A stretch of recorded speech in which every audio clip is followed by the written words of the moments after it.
For over a decade, one man remained at the top of the world's most wanted list. His name was Osama bin Laden, the leader of the militant group Al-Qaeda. After the attacks of 11 September 2001, he became the central target of America's longest and most costly manhunt. In May 2011, the operation finally ended. This is the story of how the United States found and killed the world's most wanted terrorist. 11 September attacks changed the course of modern history. Nearly 3,000 people were killed when hijacked planes struck New York City, Washington, D.C., and Pennsylvania. The United States quickly declared what it called the War on Terror. At the center of this campaign was Osama bin Laden, believed to be hiding in Afghanistan and later Pakistan. For years, intelligence agencies searched without success. The Central Intelligence Agency, also known as the CIA, tracked every lead,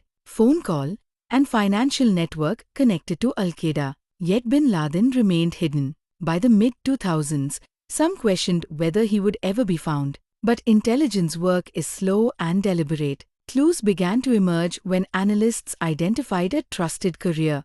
His movements, contacts, and location provided the first solid lead in years. The CIA eventually traced him to a secure compound in Abbottabad, Pakistan.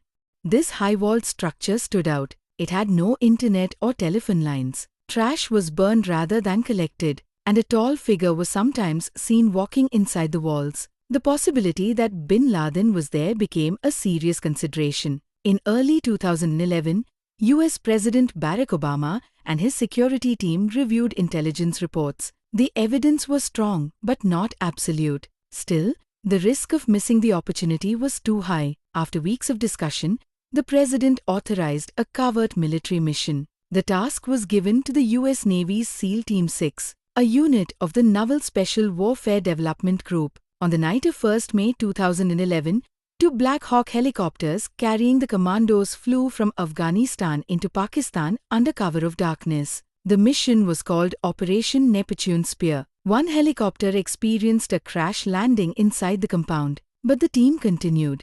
The SEALs breached the buildings and cleared each floor methodically. On the third floor, they found Osama bin Laden. Within moments, he was shot and killed. The entire operation lasted less than 40 minutes. Bin Laden's body was identified using facial recognition and later DNA testing.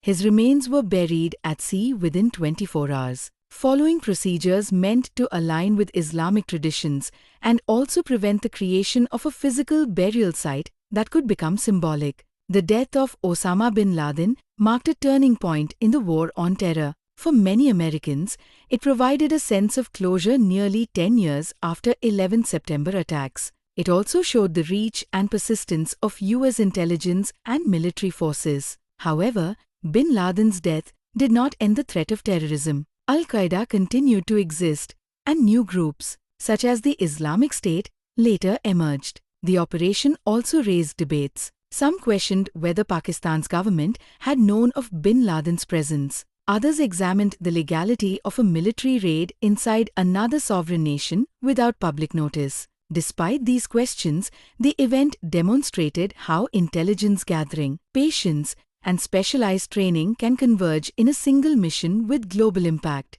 Osama bin Laden was the architect of one of history's deadliest terrorist attacks.